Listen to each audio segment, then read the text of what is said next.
What do you call a rookie who delivers a stat line the league had witnessed only once before, then does it again, while crushing her oldest rival by 19 points? On a hot July night in Indianapolis, Caitlin Clark silenced the doubters and ignited the league with a performance that turned questions into fuel. This wasn't just a historic moment. It was history repeating itself with even more fire. The Indiana Fever beat the Dallas Wings 102-83. This was a highly anticipated game because it was going to be the first time that Caitlin Clark and Paige Bueckers would be going up against one another in the WNBA. Imagine two high school phenoms lighting up courts across the country, one with Steph Curry's limitless range and Usain Bolt's speed, the other with a mid-range jumper so smooth it deserved its own jazz soundtrack. From AAU tournaments to Team USA U19, Caitlin Clark and Paige Bueckers seemed destined for an eternal rivalry. College took them down different paths, Clark heading to a hungry Iowa squad, Bueckers joining Gino Arima's powerhouse at UConn. 3. March Madness. Clashes later, Clark led the series 2-1, and the legend of Caitlin versus. And a lot of people are saying, oh, everything is she was Caitlin before Caitlin, she's better than Caitlin and all this stuff. That kind of stopped in the media. We didn't hear that much in the media. Do you want to know why? Because Caitlin Clark put up better numbers in the WNBA than Paige did in college. Yet every highlight reel came shadowed by asterisks from old-school skeptics. She can score, they admitted, but will it hold up against grown women defenders? Diana Taurasi's blunt "Welcome to the W" warning made its rounds. On talk shows, casting doubt on the rookie's leap, even Gino Arima subtly backed Bueckers, suggesting her polished, textbook. And Diana said it best. This kid's in for a rude awakening. And they all jumped over her, but they didn't read the whole thing that she said. But nobody's printing. Diana Taurasi was right. This kid's on the wrong team.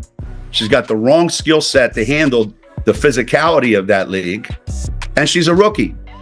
And if you're a WNBA player, if you're any kind of player, you're going to say, I'm going to make a statement. Fast forward to July 14th, 2025. Caitlin Clark's Indiana Fever had stumbled through in a pan-down first half of the season. Impressive wins, offset by head-scratching losses to teams like the Sparks and the expansion Valkyries. Team chemistry remained unstable. Head coach Stephanie White preferred a slow half-court style, while Clark thrived in fast-paced shootouts. Tension boiled over when the two exchanged heated words during a nationally televised timeout in Atlanta. Meanwhile, Clark's shooting had cooled. She reminded the media that even Steph Curry has off stretches. 27 for 70 happens, but the story. Talking to our player development coach yesterday, and he was like, just sent me a few things of like even Steph going through a slump. I think he was like 27 for his last 70 or something like that. Like the best in the world go through it, and I think that's like where you can find your confidence. And I think the thing I always fall back on is like, I know how hard I've worked, so this isn't something that's going to last, and the best players in the world go through this. So I feel like I'm getting good shots, and I think that's why it's frustrating, because those are the shots that I make. And now, for the first time in their pro careers, Paige Bueckers was coming to town wearing Dallas Wings blue. ABC cleared the decks for premium fans, organized digital watch parties like it was Game 7.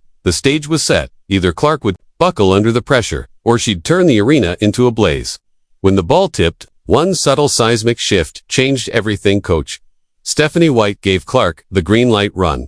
New governor, no brake pedal. Just go. It wasn't just a tactical adjustment. It felt like someone had opened the cage on a superhero. It can be frustrating when your shot isn't going in the way that you want it to, but then like I look at the box and it's like I'm really 4 shots away from having a really good game, a really good shooting game. So that's where you find your confidence, and I know those are shots that I can make, and I'm never going to stop shooting. So, until I break out of it, I'm just going to keep launching, and that's all I know, and I'm still confident in everything that I can do.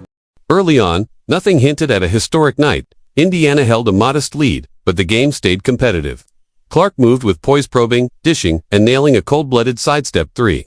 Dallas kept pace. Casual viewers might have tuned out. Big mistake. In the second quarter, everything changed. Clark launched a 70-foot touchdown pass to Kelsey Mitchell, igniting Gainbridge Fieldhouse like a fuse. From that moment, every defensive rebound turned into a jailbreak. The Fever exploded for 36 points, outscoring Dallas by 21 in just 10 minutes while shooting a video game level 76%. Mitchell dropped 20, extending her double-digit streak to 21 games. Natasha Howard sprinted coast to coast like a 6'2" sprinter, scoring 18 on a near-perfect 8 of 9. Aaliyah Boston dominated the paint, a seamless partner in the pick. Even Sophie Cunningham came off the bench to hit the 1,500-point career mark and chipped in a slick 13. By halftime, the Fever had racked up 64 points, a franchise record and the highest scoring half in the WNBA for 2025. Just a week removed from looking allergic to fast breaks, Indiana was rewriting its own identity in real time. They were playing quick. They were moving the ball around. They had so many points off of the fast break. I feel like this was one of their best games as far as playing Fever basketball, which is a fast-paced style of basketball. They played Fever basketball for, I would say, about 75 to 80% of the game. And we have obviously seen this style of basketball, the style of basketball that we all know and love from the Indiana Fever, but we have only really seen it in short spurts. There have been so many games and so many times throughout this season where it feels like the Fever system is a slow down basketball type of system. Their offense wasn't running smoothly. Here's the stat line you came for. Caitlin Clark closed the night with 14 points on composed, in rhythm looks, 13 dazzling assists, ranging from half-court lasers to full-court moonshots, and 5 steals that felt like she was reading minds. Only one other player in WNBA history had ever posted that combination once. Clock, she's now done it twice, before the all-star break of her rookie season. Toss in a chase-down block that turned into a 3D dribble fast break and a Cunningham layup, and you've got the league's newest blueprint for two-way stardom. Meanwhile, Dallas's top scorer, Araiko Gunboale, went 0-4-10. Not a typo. The Wings tried everything. Luchin grabbed defense, flat switches, daring Clark to feel the rookie heat. She turned that pressure into a 19-point blowout. Final score, 102-83. Fever. But forget the box score for a moment. Last night answered 3 burning questions. 1. Can Clark's warp speed style work against pro defenses? Absolutely. When Indiana pushed the tempo, their offense looked like Golden State on espresso. 2. Is locker room tension a death sentence? Not when winning feels this good. Stephanie White's decision to unleash her star just bought them both a month of trust and breathing room.